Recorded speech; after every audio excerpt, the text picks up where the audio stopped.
السلام علیکم۔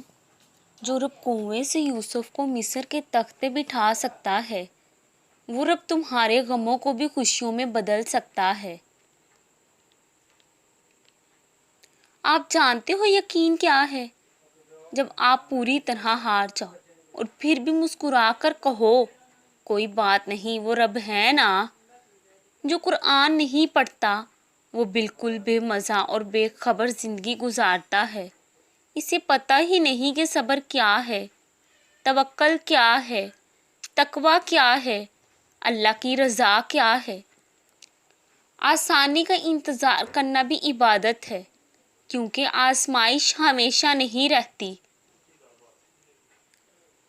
پھر ایک وقت آتا ہے جب اپنے آپ سے دل اچاٹ ہو جاتا ہے، جب اپنے آپ سے دل تھکنے لگتا ہے اور مانگی جانے والی ہر دعا پر قائم شدہ یقین پر گما ہوتا ہے۔